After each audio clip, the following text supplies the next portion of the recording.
That's where I long to be, with my three good companions, just my rifle, pony and me. Microciné, bonjour ou bonsoir, ça va dépendre de l'heure à laquelle vous allez découvrir cette nouvelle émission. Je suis très content aujourd'hui parce que j'aime bien lorsqu'un auteur ou une autrice vient à moi pour me proposer un livre.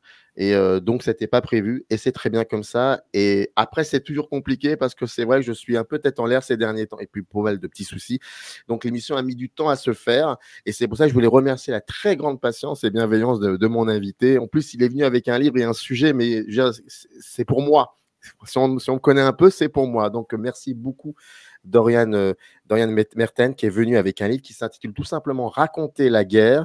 Et l'intitulé, le sous-titre est très important aussi, Le cinéma militaire de John Ford, de John Huston et de William Wyler entre 1942 et 1947. Voilà, je montre. C'est édité chez l'Harmattan dans la collection Champs visuels, et vous avez reconnu La bataille de Midway de John Ford, le film de 42. Enfin, c'est pas le film qui a été fait quelques années après, mais ça aussi, on va en parler. Voilà. Merci beaucoup, Dorian. Comment allez-vous? Oui, ça va bien. Merci. Et vous, Samir? Bah écoutez, très très bien, je vais bien. Et puis, comme ça va nous permettre un peu de parler de ces... Parce que je vais vous faire une confidence. Moi, j'avais découvert ces films-là à la fac de cinéma en 96, 97, et quelques films, hein, pas tous, hein, parce qu'il y en a certains qui étaient introuvables, et on va peut-être parler de ça aussi. Et je me souviens, c'était Jacqueline Nakache, notre professeure d'initiation au cinéma américain, Jacqueline Nakache, et qui nous avait montré un court extrait, alors peut-être que j'ai la mémoire qui flanche, comme dirait l'autre, un court extrait d'un film de Capra, et qui montrait les Japonais. Et on avait trouvé ça détestable, et le mot racisme avait été lancé comme ça dans la classe, mais au bout de quelques secondes, on était passé à autre chose. Voyant que Jacqueline Nakache n'avait pas imaginé qu'il y aurait qu'il y aurait eu beaucoup d'animosité de notre part vis-à-vis de ce film et de Capra, de pas mal de choses. Et avec le recul, je trouvais que ça m'a rappelé ce souvenir. Alors peut-être commençons par ça. Est-ce que je me suis trompé? Est-ce que j'ai le souvenir qui flanche? Qu'est-ce que vous en pensez? Alors, moi, je pense que la mémoire est assez bonne, en l'occurrence, puisque, effectivement, Frank Capra, alors là, c'est certainement l'un des épisodes que Capra a réalisé dans sa série Why We Fight, donc Pourquoi nous combattons.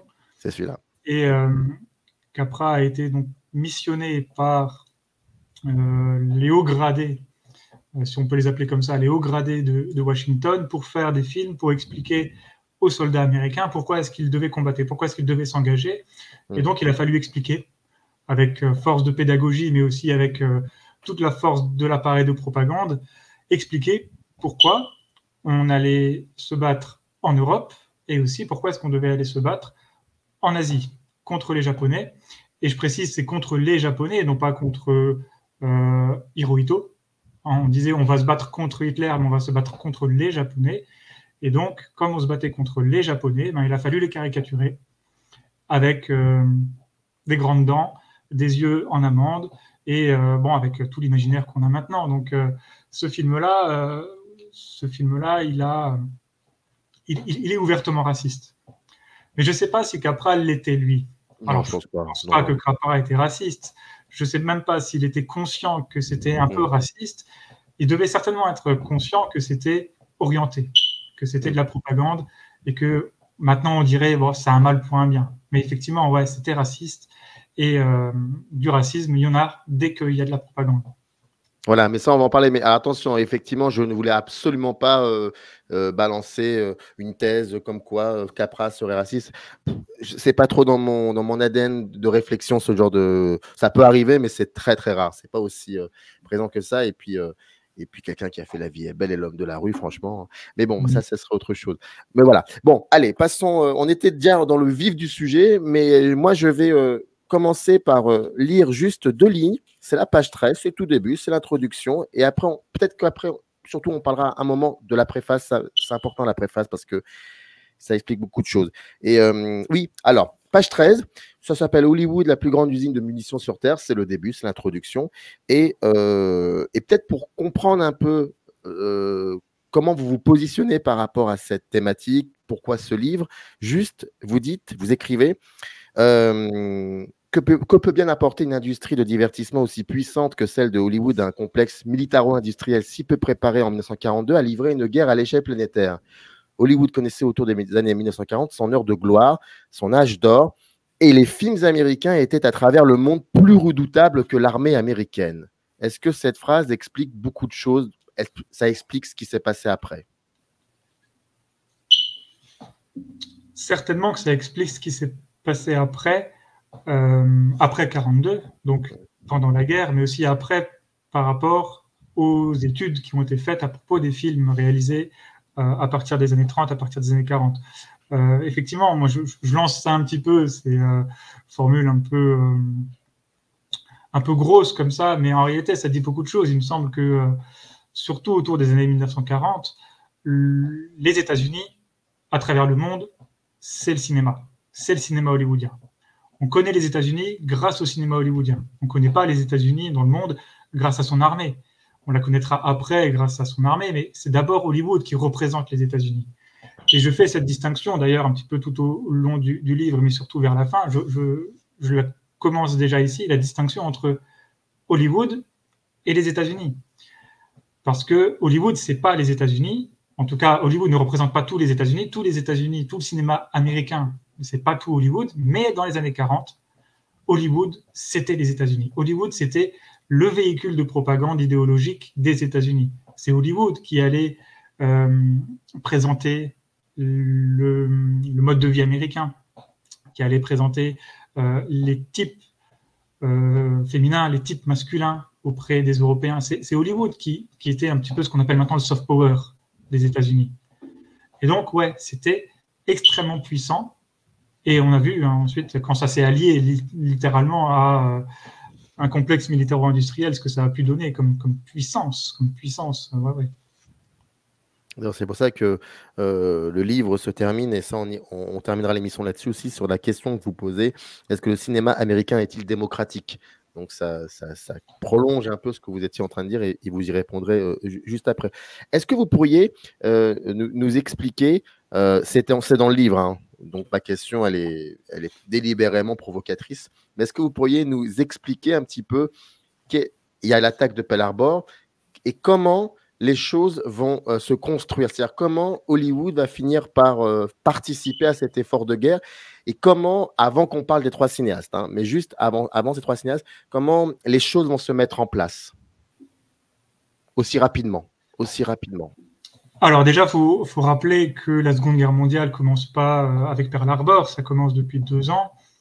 C'est un peu une évidence, mais c'est bien de le rappeler, que les États-Unis ne se sont pas engagés dans la Seconde Guerre mondiale dès le début. Donc, septembre 1939, c'est le début de la guerre en Europe, et il a fallu attendre presque 2 ans pour que les États-Unis soient forcés de rentrer dans la guerre, puisqu'ils ne l'ont pas délibérément choisi. Ils ont été forcés par l'assaut japonais sur la base de Pearl Harbor. Attaque surprise, donc le 7 décembre.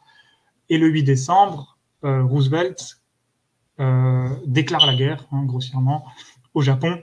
Et le jeu des alliances fait que tout le monde est entré en guerre à partir de ce moment-là. Et comment est-ce que finalement Hollywood s'est retrouvé à devoir s'investir un peu de manière forcée lui aussi?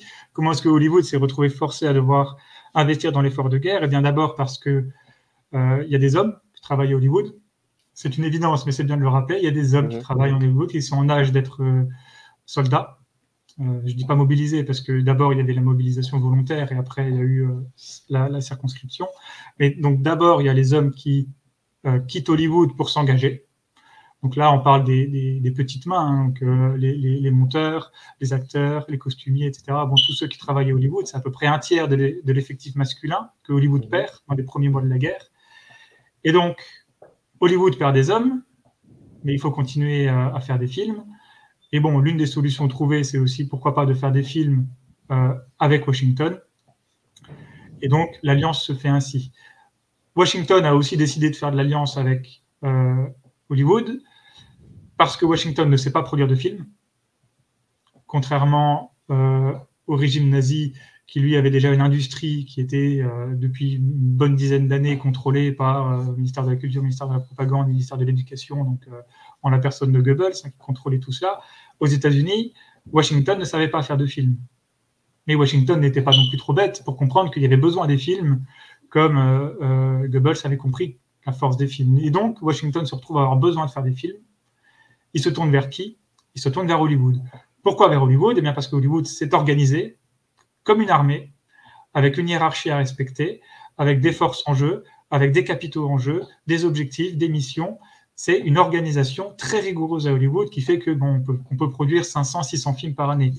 C'est pour ça que Washington aussi n'a pas décidé d'aller voir les documentaristes qui étaient un petit peu indépendants ou qui étaient trop subversifs, comme on pouvait le dire. Et donc, il a été préférable d'aller voir Ford, Capra, etc., parce que eux savaient faire des films. Ils savaient peut-être pas faire des documentaires, mais en tout cas, ils savaient faire des films. Ils connaissaient la technique, ils connaissaient l'organisation d'un tournage, ils connaissaient les gestes techniques pour monter un film et les effets que ça produisait, l'effet Kuleshov, le fameux, on sait tous à quel point ça produit. Et donc, voilà, l'alliance s'est faite parce qu'il y avait un besoin et que chacun pouvait apporter à l'un, mais aussi à la nation américaine, toute la force humaine, matérielle, technique, économique, etc., qu'ils disposaient respectivement. Qu'est-ce qui vous a sensibilisé avant de parler des trois cinéastes, Ford, Wheeler et Huston, qu'est-ce qui vous a poussé à écrire ce livre? Est-ce que c'était parce que vous aviez envie de questionner le travail cinématographique de ces trois cinéastes pendant la période? C'était un prétexte ou c'est beaucoup plus complexe que ça? C'est plus complexe et en même temps c'est peut-être plus simple. En réalité, ça remonte à très loin. J'étais enfant, j'avais à peu près 10-11 ans quand j'ai découvert La liste de Schindler. J'ai découvert ce film-là, ça a été une espèce de révélation pour moi, j'avais jamais rien vu de tel et je l'ai vu une première fois, c'était un matin, je crois, je l'ai revu une deuxième fois l'après-midi, j'ai dû le revoir une troisième fois d'affilée tellement j'avais été subjugué par ce que je venais de voir.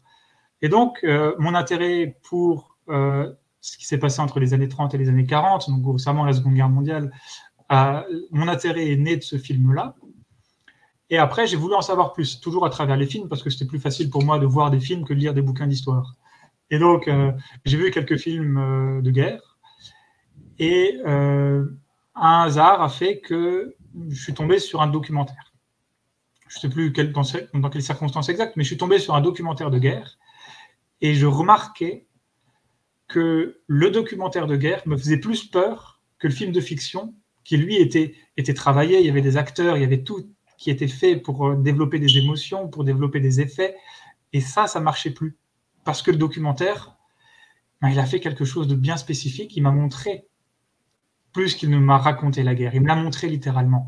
Et donc j'ai voulu en savoir plus, j'ai voulu comprendre pourquoi soudainement les fictions de guerre ne me faisaient plus aucun effet.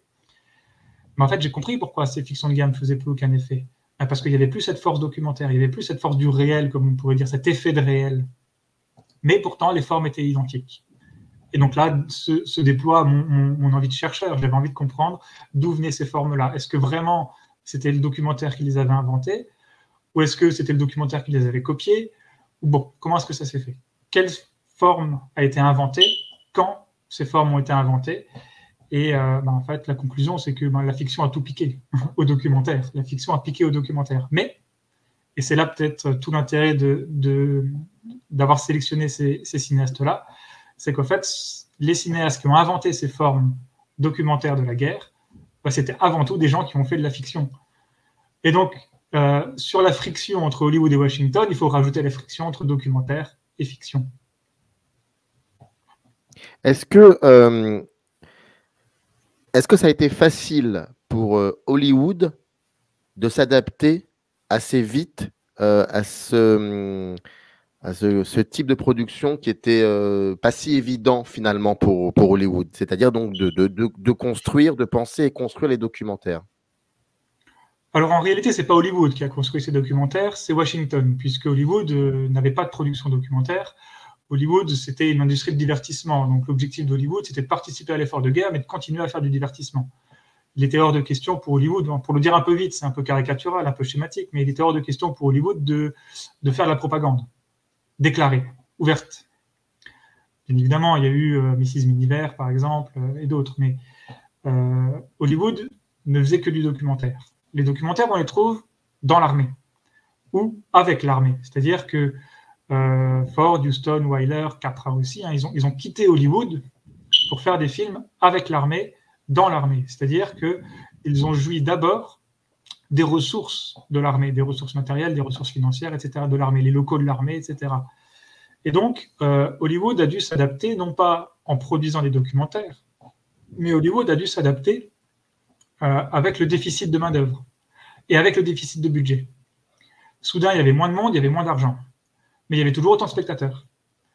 Et donc, Hollywood a dû s'adapter un petit peu en réponse à cette perte-là, et Hollywood s'adapte toujours. Hollywood s'adapte toujours. Hein. On sabre dans les salaires, etc., mais Hollywood s'adapte toujours. Hollywood n'est pas mort à ce moment-là, pour le dire un peu vite, hein, mais Hollywood ne s'est pas effondré et il s'est réinventé assez rapidement, puisqu'en réalité, les liens se faisaient dans les deux sens. On envoyait de Hollywood vers Washington, mais Washington renvoyait un petit peu vers Hollywood, puisque certains plans qui ont été filmés par l'armée se retrouvaient dans des films produits par Hollywood. 30 secondes vers Tokyo de Mervyn Leroy, par exemple, hein, il a récupéré des petites bandes, etc. Et puis, ceux qui organisaient la production à Hollywood, c'était aussi eux qui étaient patrons de salle. Et donc, en tant que patrons de salle, ils avaient accès aux documentaires qu'ils devaient projeter. Et donc, ils avaient accès aux bobines. Après, bon, est-ce qu'ils copiaient ou pas, peu importe, mais en tout cas, ils avaient accès au matériel, ne serait-ce que visuellement, ils pouvaient certainement faire quelque chose avec. Donc, les liens, ça allait dans les deux sens. Hollywood a dû réagir. Et je crois qu'il a assez bien réagi, me semble-t-il. Ces films-là étaient montrés dans quelles conditions dans les salles de cinéma? Alors, à l'époque, il y avait une formule qui consistait à projeter les actualités filmées, ensuite le documentaire, ou alors le court-métrage d'animation, ou le court-métrage, mais c'était souvent documentaire ou court-métrage d'animation, et ensuite il y avait le long-métrage de fiction. Donc quand on achetait un billet de cinéma, on payait pour le film, mais avant on devait, entre guillemets, se coltiner les actualités filmées et se coltiner le documentaire. Donc c'est toute une formule qui permettait au documentaire d'être intégré. Mais attention, sur certaines conditions. Il ne fallait pas que le documentaire soit trop long, parce que sinon, on ne pouvait pas faire suffisamment de projections dans la journée, donc il fallait que ce soit suffisamment court. Il ne fallait pas non plus que ce soit trop désagréable à regarder. Il fallait quand même que ça génère un peu de plaisir, hein, même si ce plaisir, en réalité, c'était le plaisir de la fiction qu'on venait chercher. Mais voilà, la formule, c'était à peu près ça. Actualité filmée, documentaire et film de fiction. Ce qui est très dommage, c'est que les actualités parfois redisaient exactement la même chose que le documentaire, voire même les actualités racontaient les événements avant le documentaire. C'est-à-dire, d'un point de vue chronologique, historiquement chronologique, hein, il y avait une rapidité dans les actualités filmées que le documentaire ne pouvait pas avoir. Parce que c'était facile, hein, avec n'importe quelle caméra, on tournait et ça a été envoyé dans les actualités filmées 3 jours ou 2 jours après. Pour le documentaire, c'était toujours un petit peu plus long. Bon, parfois, il y a des petits problèmes de planification, de programmation qui fait que les actualités étaient parfois plus immédiates que les documentaires. Mais les documentaires avaient une autre force. Comment vous avez... Quand vous avez commencé à travailler sur le corpus de ces 3 cinéastes durant cette période-là, comment vous avez construit votre livre? Comment vous avez pensé l'architecture du livre? Alors, c'était évident d'abord que chacun des cinéastes que j'ai élus, John Ford, John Huston et William Wyler, que chacun ait une partie qui lui soit consacrée. Puisqu'il s'agissait aussi, en plus de faire une étude des films, de raconter ce que l'on sait un peu moins de leur vie, de leur carrière, c'est-à-dire précisément cette période où ils n'étaient pas à Hollywood, où ils n'étaient plus tout à fait des cinéastes, hein, ils étaient des cinéastes tirés militaires, Et donc de raconter aussi comment est-ce qu'ils ont vécu ces 3 années. Ils étaient gradés d'ailleurs, même je crois. Ouais, ils étaient gradés, certains avaient des titres assez hauts.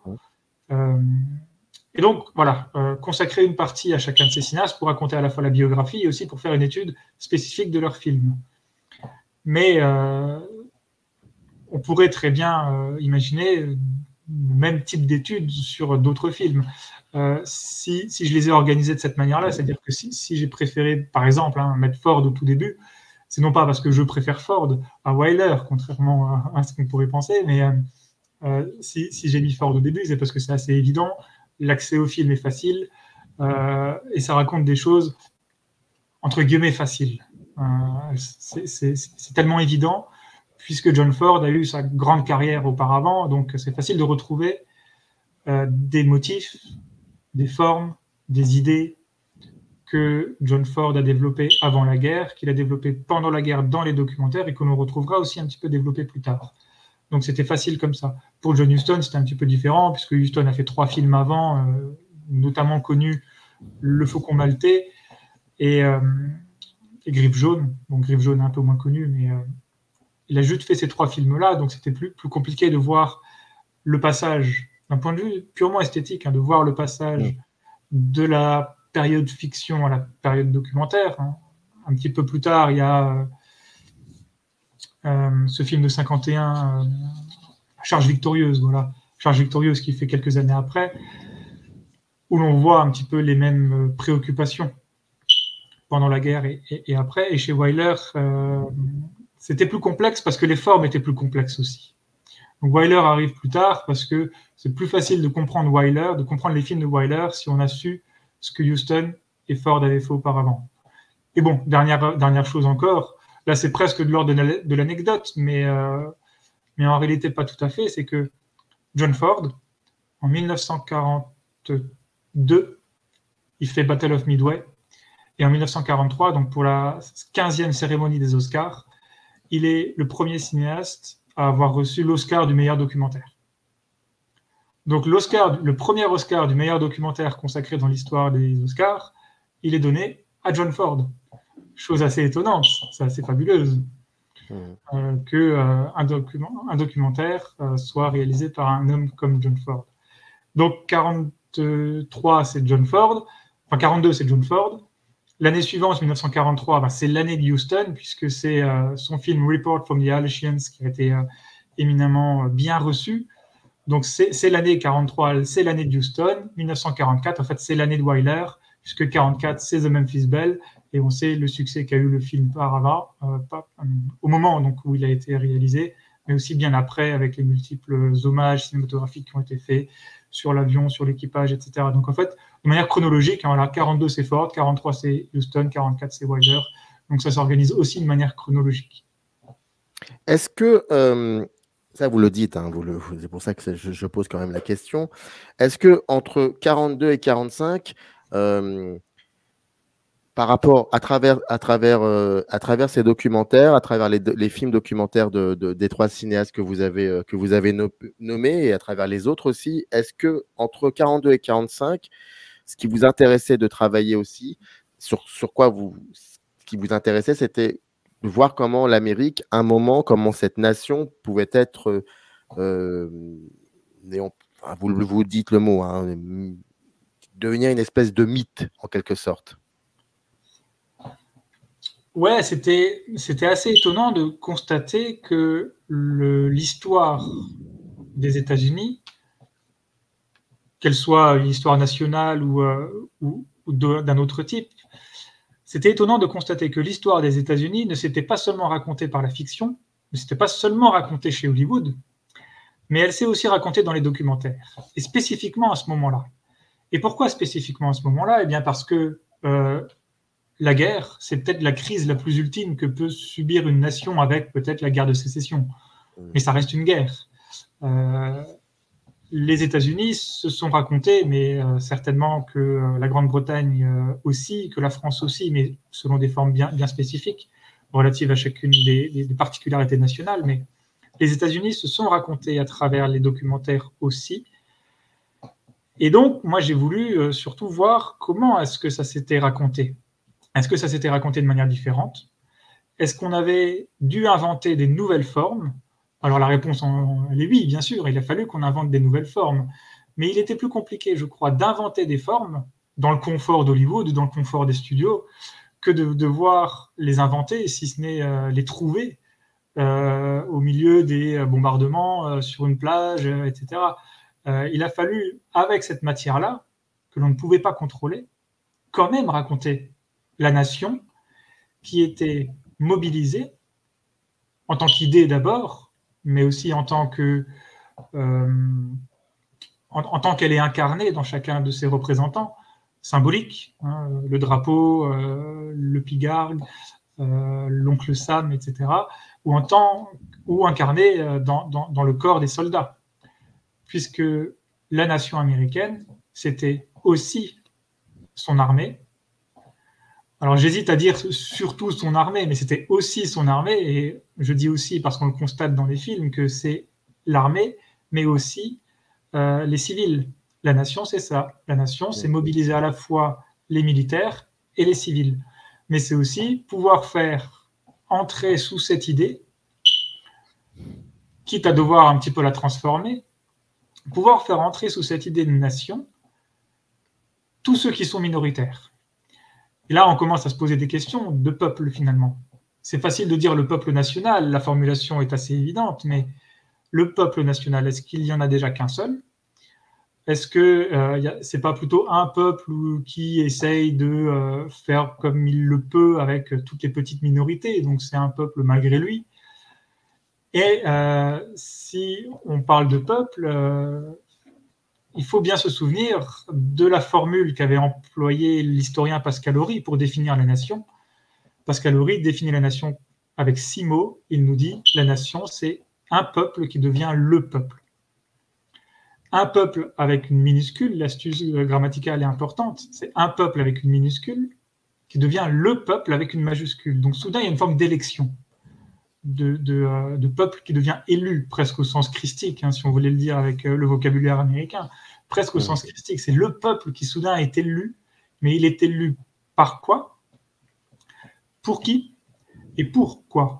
Bon, pourquoi, c'est facile, hein, pour aller libérer le joug, pour aller donc libérer l'Europe du joug nazi, ou libérer l'Asie du joug japonais, ça c'est facile. Par qui? Par qui? La question est un peu plus complexe à répondre, mais c'est une forme d'élection par le peuple national lui-même qui s'auto-élit en quelque sorte, hein, qui s'auto-affirme comme faisant partie du peuple national. C'est, souvenons-nous, hein, la fameuse formule « nous, le peuple », que l'on retrouve au début de la Constitution des États-Unis. « Nous, le peuple », donc c'est le peuple qui s'affirme lui-même. Et il s'élit comment? À travers le cinéma, c'est une forme d'élection par l'invention de formes proprement cinématographiques. Et c'est précisément ça qui m'a intéressé. Comment est-ce qu'on a su inventer des formes cinématographiques de la nation, et non pas des formes nationales pour raconter le cinéma ou que sais-je, c'est vraiment les formes cinématographiques de la nation. Comment est-ce que la nation s'est incarnée dans les formes de cinéma? Mais la nation qui s'incarne à travers les formes de cinéma, elle s'incarne à travers les formes de cinéma des deux cinéastes aussi. Et chaque cinéaste a une manière personnelle, même si l'histoire du cinéma américain a souvent opposé William Wyler et John Ford dans les années 40 et 50 par rapport à la critique française, par exemple, en l'occurrence. Mais comment, là, pour le coup, et là, on va vraiment dans l'intériorité du livre, hein, comment ces formes se traduisent chez Huston, chez Ford et chez Wyler, pardon. Alors, ouais, là, on rentre vraiment dans le cœur du sujet, parce que précisément, chacun de ces 3 cinéastes, et on pourrait certainement le dire de tous les autres cinéastes aussi, chacun de ces cinéastes-là a inventé des formes spécifiques. Des formes spécifiques à leur style déjà, à leur style cinématographique qui avait été déployé, inventé auparavant ou qui continuera à l'être après. Donc déjà, c'est non pas une parenthèse, la guerre n'a pas été une parenthèse pour ces cinéastes-là, comme on l'a un petit peu souvent dit, et comme certains ouvrages le laissent penser, puisque souvent leur carrière militaire a été même évacué des bibliographies, des filmographies. Parfois, on oublie même de mentionner que Ford a fait des documentaires dans les filmographies qu'on retrouve à la fin des ouvrages. Donc, déjà, ce n'est pas une parenthèse. Si ça en est une, en tout cas, elle est extrêmement poreuse. Parce que les formes cinématographiques de la nation que Ford invente, ce sont les mêmes, en réalité, qu'il avait déjà commencé à inventer, à créer auparavant, dès les années 30. Et depuis les années 1938-39 déjà, il invente une manière de raconter la nation à travers quelques films, Vers sa destinée par exemple en 1939, où il nous raconte l'histoire de l'installation de l'avocat Abraham Lincoln. Sur la piste des Mohawks, c'est l'installation de pionniers sur la frontière ouest. Les raisins de la colère, tout le monde connaît, c'est le péril vécu par des dizaines de milliers de personnes sur les routes pour trouver des emplois, etc., pendant la crise de 1920-1930. Quelle était verte ma vallée, c'est peut-être moins explicite, mais ça l'est néanmoins. C'est l'histoire d'une petite famille. C'est toujours une famille chez Ford qui devient le symbole de la nation, cette espèce de microcosme de la nation, une petite famille qui est broyée par la mécanisation de la mine. Donc, en fait, Ford a inventé toujours une manière de raconter la nation à travers la famille. Et dans ces documentaires... Et d'ailleurs, je vous coupe la parole, j'en suis vraiment désolé, Dorian, mais d'ailleurs, vous dites que si Ford n'était pas revenu de la guerre, ça aurait été son dernier film qui a été Verte ma vallée, et ça aurait pu dire, et ça disait déjà des choses. Ouais, alors c'est pas tout à fait moi qui le dis, je le redis avec d'autres personnes, mais effectivement, si John Ford était mort à la guerre, Quelle était Verte ma vallée aurait été son dernier film, ça aurait été un merveilleux testament, puisque c'est déjà un film presque prémonitoire sur la guerre, je ne m'avancerai pas trop, mais presque prémonitoire sur la guerre. Ça disait déjà beaucoup de choses de la guerre, même si c'est bien évidemment pas du tout explicite. Oui, mais il n'y aurait pas eu La prisonnière du désert, et moi j'aurais été l'homme le plus malheureux au monde. Donc, Ouais, je pense que beaucoup de gens auraient été malheureux si Ford avait été mort à ce moment-là. Moi, le premier, puisque l'un de mes films préférés, ça restera quand même Battle of Midway. Bon. Ah bah voilà. Ah bah ça c'est un commun. Enfin voilà. Bref, allez, on referme la parenthèse, excusez-moi, je vous en prie. Et donc Ford avait dû inventer des formes qui en réalité avaient déjà été un petit peu inventées auparavant. Et moi, j'ai eu le sentiment que la grande idée de Ford sur la nation, c'était l'idée de fantasme. Ford a toujours été un grand fabulateur, un grand inventeur de fiction. Il a toujours un petit peu fantasmé la nation, fantasmé les États-Unis, fantasme au plus fort du terme, et dans le meilleur sens du terme. C'est-à-dire qu'il l'a toujours glorifié, peut-être trop d'ailleurs, mais il a toujours un peu glorifié la nation, même quand il avait été critique. Même quand il a été critique envers les États-Unis, il a toujours glorifié un État de la nation, un État naissant ou renaissant de la nation, au creux même du peuple qui se réaffirmait. Si on reprend les raisins de la colère, c'est quand même une forme de déchéance populaire que vit cette famille sur les routes. Mais pourtant, à la fin, il y a quand même toujours chez Ford ce message d'espoir qui dit on va se battre, on va lutter, on va gagner, on va s'en sortir. Et souvenons-nous de la dernière, je crois que c'est d'ailleurs la dernière phrase du film, c'est la matriarche de la famille qui dit nous sommes le peuple. Nous sommes le peuple et on sera toujours là. Donc chez Ford, il y a toujours quelque chose de l'ordre du fantasme. Et dans ces documentaires, cette idée du fantasme de la nation se retrouve aussi, avec des formes bien différentes, mais l'idée du fantasme est toujours là. On a toujours glorifié les symboles, on a toujours glorifié bien évidemment l'armée, on a toujours réussi à rendre singulier chacun des soldats, à les nommer quand il le fallait, et d'ailleurs ils le sont quasiment systématiquement, les soldats sont systématiquement nommés, donc c'est toujours un individu dans un groupe, il y a toujours un lien avec les civils, les militaires n'oublient pas les civils, il y a toujours des liens très forts qui sont faits entre eux, donc il y a toujours quelque chose de fantasme, c'est toujours très très beau chez Ford, la manière dont il a parlé de la nation. Chez Huston, c'est un peu différent, parce que Huston a été beaucoup plus critique, même dans ses documentaires, puisque Let There Be Light, le dernier film qu'il a fait, en 1945, film sur les malades psychiatriques qui ont été soignés autant que possible, film qui a été censuré, parce qu'il a dit des choses que les États-Unis ne voulaient pas dire à son peuple, c'est-à-dire que l'État, Washington, a envoyé des dizaines de milliers, des millions d'Américains se faire tuer. Et quand ils revenaient, s'ils revenaient, c'était ou alors amputés, ou alors totalement détraqués mentalement. Et donc, il fallait surtout pas en parler. Mais Houston l'a dit. Houston a dit que la guerre, c'est une chose terrible. La guerre, c'est dégueulasse. La guerre, c'est sale. Pourtant, on connaît Houston très belliqueux. Et c'était intéressant chez Houston, parce que précisément, la guerre a apaisé Houston. La guerre l'a apaisé. Lui qui était très belliqueux auparavant, un peu Hemingway, vous voyez, très aventurier, presque un peu macho. Hein. Houston, après la guerre, c'était totalement l'inverse. Il est passé de belliqueux à pacifique. La guerre l'a traumatisé, et il a aussi raconté ce traumatisme. Dans Report from the Aleutians, son premier film, premier documentaire, 1943, Houston nous montre à quel point c'est chiant d'attendre sur une île où on se les gèle, où il ne se passe rien, où on n'a pas de nouvelles, où nos camarades sont simplement en train de crever bêtement parce que l'avion n'a pas réussi à décoller, il a explosé au bout de 2 minutes. Bon, c'est dégueulasse la guerre. Dans la bataille de San Pietro, 1944, c'est pareil. On est en Italie et on a bombardé plus que de raison un pauvre village dans lequel il y avait bien évidemment les soldats de Mussolini et les soldats de Hitler, mais il y avait surtout des civils. Et donc, qu'est-ce qu'on a fait? En fait, on a bombardé le village dans lequel il y avait des militaires et des civils. Donc, la guerre, c'est sale, parce qu'il y a aussi des civils qui meurent. Et ça, c'est terrible, parce que dans les civils, il y a aussi des enfants, des vieillards, des gens qui n'ont rien demandé. Et donc, chez Houston, c'était plutôt quelque chose de l'ordre du réalisme qui m'avait frappé. Le réalisme des documentaires de Houston a été à la fois reconnu comme étant une force, mais aussi attaqué comme étant une faiblesse. Puisque Hollywood, c'est toujours un petit peu le penchant de Washington, Hollywood voulait divertir. Hollywood ne voulait pas montrer des choses qui étaient trop sales, parce que ça donnait un coup au moral. Donc, le réalisme de Houston a été attaqué en disant « ça, il ne faut pas montrer, c'est trop réel, c'est trop réaliste, c'est trop vrai, donc on n'en veut pas.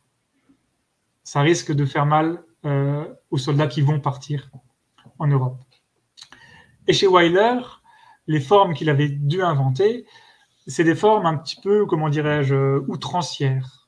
Ça déborde un peu, ça s'hybride, ça se mélange, c'est assez impur les formes qu'il a su inventer. Puisque Wyler était constamment dans les airs, il était affilié à l'armée de l'air, donc quand il a fait des films, c'était dans un avion. Donc déjà, il ne pouvait pas tout à fait prendre de son, compliqué, alors que Houston et Ford le pouvaient. Wyler ne pouvait pas prendre de son. Qu'est-ce qu'il voyait dans l'air? Il voyait d'autres avions, il voyait des nuages, il voyait le sol comme sur une carte. Donc c'était un peu abstrait la guerre de Wyler, c'était assez abstrait. Et pourtant, il a su inventer une manière de raconter cette guerre depuis ce point de vue un petit peu zénital, depuis ce point de vue un petit peu abstrait. Et donc les formes que Wyler invente, à quelques égards, elles sont aussi un petit peu abstraites. Il s'intéresse à des machines sur lesquelles il y a des bouts de chair, donc des hommes, quoi. Hein. Il s'intéresse à la jonction étrange, presque cette espèce de symbiose entre l'homme et la machine, en tant que rouage militaire, mais aussi en tant qu'organe de perception. On le voit très bien chez Wyler, mais en réalité, on le voit aussi déjà un petit peu chez Ford. Chez Wyler, on le voit très bien, à quel point finalement l'œil et l'arme, c'est la même chose, surtout quand on est dans un avion. Et Wyler, particularité qu'il a, contrairement à Ford et Houston, Ford a été blessé aussi, mais Wyler a été surtout sourd. Il a fait un vol en avion qui s'est très mal passé et il est devenu sourd. Son audition est revenue un petit peu au fur et à mesure, mais du coup, il a perdu l'audition. Et tout son cinéma, par la suite, a été transformé à cause de cette perte d'audition. Wyler, qui était qui était très attentif en réalité, très attentif au texte, soudain, il ne pouvait plus s'appuyer autant qu'auparavant sur le texte, et donc il s'est appuyé sur l'image, sur la force que chacune des images pouvait produire. Et donc ces films deviennent de plus en plus visuels, et on le voit déjà dans les documentaires, qu'en réalité, c'est la force visuelle des images qui incarne cette idée de la nation, plus que les choses qu'on doit entendre dans les films de Wyler. Les films de Wyler, on peut juste les regarder sans les écouter, les regarder sans le son, ils sont tout aussi efficaces. Chez Houston, c'est un peu différent. Chez Houston, il est plus compliqué de simplement les regarder parce qu'il y a quand même quelque chose qui se joue sur le son. Chez Wyler, le son joue un peu moins, parce qu'il y a une force de ces images qui est toute singulière, et que l'on retrouvera notamment plus tard dans Les plus belles années de notre vie, 1945, où il s'intéresse, comme Huston, aux dégâts psychologiques qu'a laissé la guerre, mais pas seulement, puisque l'un des personnages se retrouve avec 2 crochets à la place des mains, donc dégâts physiques, mais aussi psychologiques. Et dans ce film-là, précisément, c'est qu'un film d'image. C'est qu'un film d'image, pas besoin de son pour apprécier ce film. Moi, j'invite tout le monde à faire l'expérience de regarder Les plus belles années de notre vie sans le son, pour constater à quel point la force visuelle des images de Wyler, elle est transformée par son expérience de la guerre. Je me souviens d'une séquence, je crois que c'est vers la fin, mais ça fait très très longtemps que je l'ai pas vu. Cimetière comme ça d'avions, de cadavres d'avions vides. Ça m'avait beaucoup marqué. Vous avez un peu répondu à la question que je vais vous poser concernant William Wyler. Les répercussions de ces films-là sur les œuvres en devenir. Alors pour Huston, c'est un peu plus compliqué peut-être parce que il y a eu un moment où il faisait un peu de tout, mais quand même après 47, qu'est-ce qui va se passer chez Ford, chez Wyler, vous l'avez dit déjà, et Huston surtout. Alors je connais assez peu finalement la carrière future de Huston. En tout cas, ce qui ressort clairement, c'est que Huston n'a jamais vraiment parlé de la guerre ensuite. Il était vraiment traumatisé par la guerre. Donc, il n'y a jamais eu de film où il s'est intéressé à la guerre. Il n'a jamais fait de film de guerre parce que c'était un pacifiste. Ça, c'est la seule chose dont je suis sûr. Il faudrait que je regarde plus de films de Huston pour le constater, mais si on prend simplement les plus grands films qu'il a réalisés, Moby Dick, African Queen, etc., c'est pas des films de guerre, c'est des films d'aventure, où l'aventure, elle est toujours... c'est toujours une belle aventure qui se passe pas toujours très bien, mais c'est toujours une espèce de belle aventure, c'est une espèce d'odyssée très compliquée, très dure, qui met à rude épreuve le corps des acteurs, le corps des personnages. C'est toujours très physique chez Huston, mais la guerre est toujours absente. La guerre est toujours absente. Et moi, j'avais été frappé en voyant Le Malin, film que Huston réalise bien après la guerre. Le Malin, le personnage principal quitte l'armée au début du film, quitte l'armée, et la première chose qu'il fait en se rendant dans la ville, c'est d'aller chez le tailleur, de jeter son uniforme à la poubelle et d'acheter 3 costumes, et de ne plus jamais remettre le costume, et donc de ne plus jamais avoir à faire avec ce passé vraiment traumatique. Je pense que chez Huston, c'était vraiment traumatique. Donc Huston n'a jamais parlé de la guerre. On pourrait peut-être certainement trouver des traces, un peu malgré lui, on pourrait trouver des traces de ce traumatisme de la guerre, mais chez Huston, s'il y avait un corpus de films de guerre, en réalité, il n'y en a que 4 ou 5. Il y a Les Griffes jaunes en 42, avant la guerre, il y a La Charge victorieuse en 51, et il y a ces 3 films, 3 documentaires. Ça, c'est simplement le corpus de guerre de Huston, parce que ça a été traumatique pour lui. Chez Ford, traumatique aussi, on l'imagine, je pense que c'est traumatisant pour tout le monde. Ford avait d'ailleurs organisé avec George Stevens la couverture cinématographique du débarquement en Normandie, et Huston est parmi les premiers à atterrir sur les plages d'Omaha, et il est traumatisé. John Ford avait déjà connu beaucoup de choses en Afrique et en Asie, des situations terribles, mais il n'avait jamais rien vu de tel à la Normandie. En Normandie, il pose pied et il va se saouler avec les premiers qu'il trouve, et au bout de 3 jours, totalement ivre-mort, il est démobilisé. On lui dit non, tu ne peux plus continuer parce que là, tu es dans un état où tu ne peux plus rien faire. Ford a été traumatisé par la guerre, et on le constate dans ses films ultérieurs. Bon, déjà, en nombre de films, c'est beaucoup plus réduit. En proportion, c'est 1 film après la guerre pour 5 avant. Donc déjà, il fait moins de films. Il les fait différemment. Et son point de vue sur la guerre, mais pas seulement, mais aussi son point de vue sur la nation américaine, sur l'État américain, va changer. Si avant la guerre, il s'agissait vraiment de glorifier les États-Unis, après la guerre, il s'agit d'être davantage critique, d'avoir un regard bien plus critique sur la nation américaine telle qu'elle est dans les années 50, mais aussi telle qu'elle a été auparavant. Et on a donc vu des personnages qui étaient beaucoup plus troublés, beaucoup moins monolithiques, avec un rapport à la nation qui n'était pas un rapport d'admiration, mais où on sentait pleinement que finalement, les États-Unis, c'est bien, mais tout n'est pas bien dans la nation américaine, et il s'agit d'être un petit peu critique. On se souvient des Cheyennes. Les Cheyennes, c'est, pour le dire un peu vite, un film qui s'évertue, autant qu'il le peut, à critiquer la position de la nation américaine vis-à-vis des nations amérindiennes. Auparavant, sur la piste des Mohawks, par exemple, les Indiens sont littéralement traités comme des sauvages. C'est comme ça qu'on les appelait à l'époque. Les Indiens dans la piste des Mohawks, c'est littéralement des sauvages. Ils ont simplement des cris, des voix, des silhouettes à peine perceptibles. Ils n'ont pas de nom, ils sont très peu identifiés, et quand ils le sont, c'est juste parce qu'ils sont des cadavres.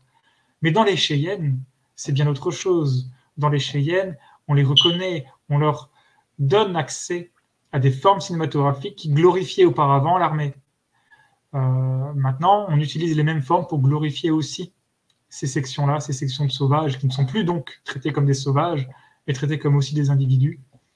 Et donc, finalement, la nation américaine, pour Ford, a été fissurée pour le plus grand bonheur de nous, chercheurs et spectateurs. Ça a été fissuré parce que Ford racontait différemment par la suite la nation américaine, parce que ça a été aussi traumatique.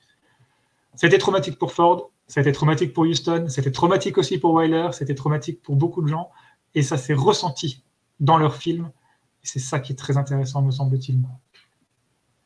Pourquoi le dernier chapitre de votre livre s'intitule « Est une question » que vous posez, est-ce que le cinéma américain était-il démocratique? Pourquoi vous posez cette question?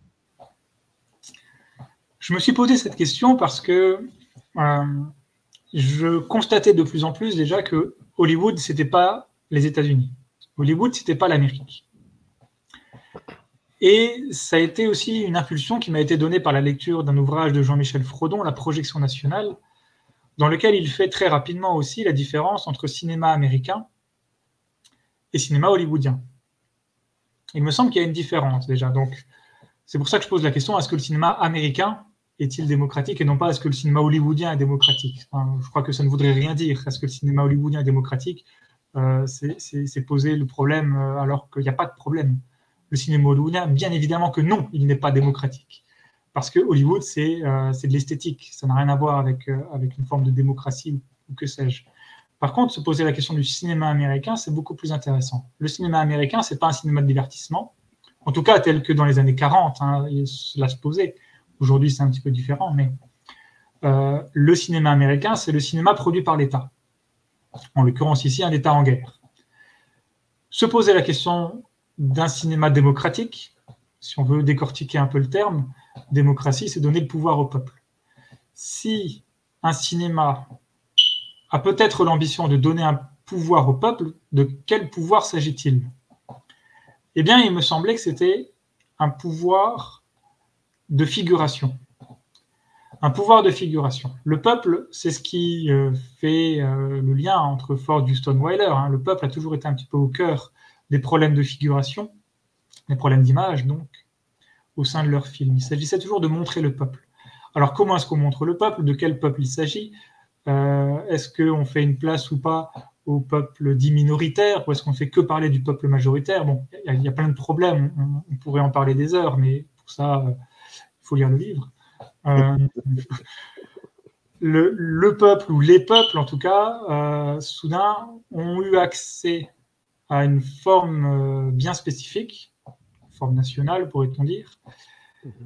Et on constate aussi, donc voilà, premier pouvoir qu'un cinéma dit démocratique pourrait avoir, c'est donner le pouvoir au peuple, un pouvoir de figuration.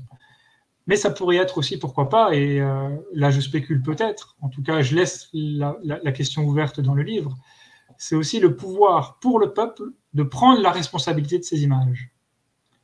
C'est-à-dire qu'il ne s'agit plus de déléguer à une ou deux personnes la responsabilité des formes que le peuple va pouvoir avoir. C'est-à-dire que dans une démocratie telle que Tocqueville en avait parlé, c'est le peuple, pour le dire vite, qui décide, pour être plus libre, de déléguer une partie de sa liberté, en quelque sorte, à 2 ou 3 personnes qui vont décider à notre place. C'est la démocratie représentative.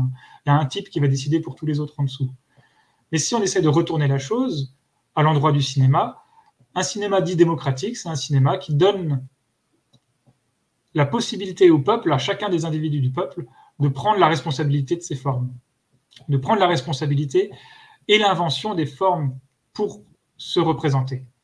C'est comme ça qu'on retrouve le nous, le peuple. C'est pas vous, le peuple, c'est nous, le peuple, c'est nous, le peuple, c'est nous qui allons nous représenter. C'est une forme d'auto-représentation. Un cinéma dit démocratique, c'est peut-être ça aussi. C'est un cinéma qui est fait par le peuple, pour le dire avec la Constitution américaine. C'est un cinéma par le peuple et pour le peuple.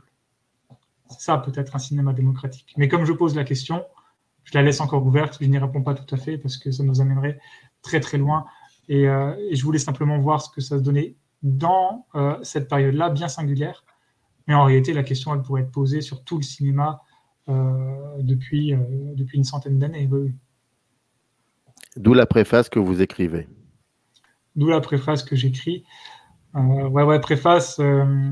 En réalité, cette préface a été écrite au moment où je finissais la première mouture de l'ouvrage. Et ça s'est fini précisément en avril 2022. Et donc, quelques mois auparavant, un mois auparavant, quelques semaines, c'était le début de la guerre en Ukraine.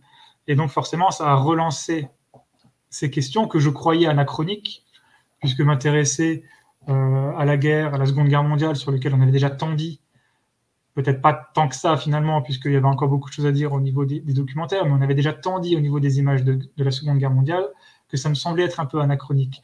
Et je ne sais pas si je dois dire heureusement ou malheureusement, mais heureusement pour la recherche, malheureusement pour ceux qui la subissent, il y a eu la guerre en Ukraine qui a relancé ces questions-là.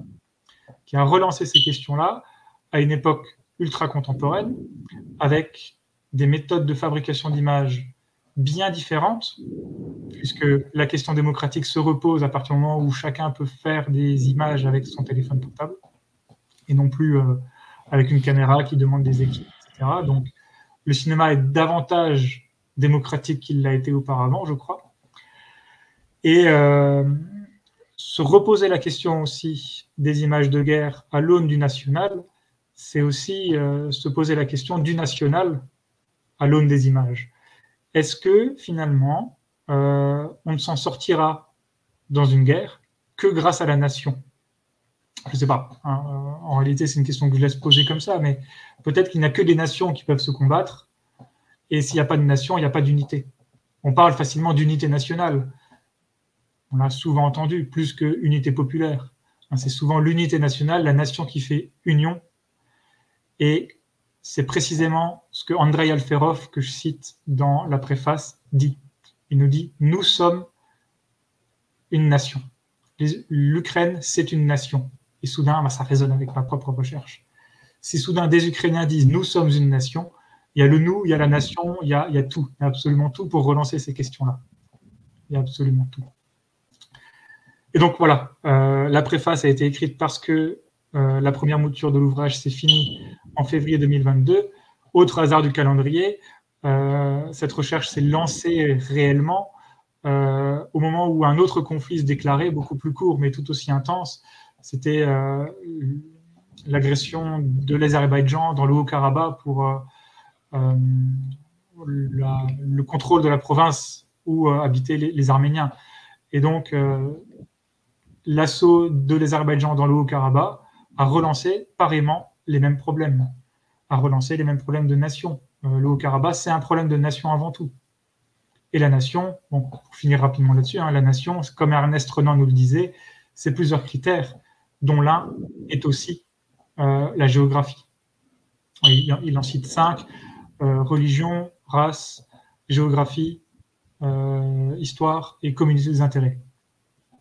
Et donc, s'il y a un problème de géographie, il y a peut-être certainement quelque part un problème aussi de nation. Et la guerre en Ukraine, c'est un problème de territoire. Et actuellement, la guerre à Gaza, c'est aussi un problème de territoire, c'est aussi un problème de nation. Peut-être d'autant plus périlleux, mais c'est aussi un problème de nation. Raconter la guerre, le cinéma militaire de John Ford, John Huston et William Wyler, de 1942 à 1947. Lisez ce livre parce que, comme vous avez dû le cerner, le comprendre, il y a beaucoup de résonances et de questions qui se posent aussi, et voire même peut-être aussi de contradictions. Ça, c'est important. Je pense c'est le plus beau compliment pour un auteur d'être contredit dans son livre. Donc, vous pouvez, voilà, c'est important, ça aussi. C'est édité chez l'Harmattan dans la collection Champs visuels et c'est pensé et écrit par Dorian Mertens. Je suis très content en tout cas de tout ça, que vous soyez venu pour en parler. N'hésitez pas dans les commentaires si vous avez des choses à dire. Voilà, n'hésitez pas. Merci beaucoup Dorian et puis à très vite. Et j'ai oublié de dire que dans le descriptif, bien évidemment, il y a toutes les informations pour pouvoir vous procurer le livre. Voilà, merci beaucoup Dorian et à très vite. Merci, à bientôt. Générique. In the canyon, that's where I long to be, with my 3 good companions, just my rifle, pony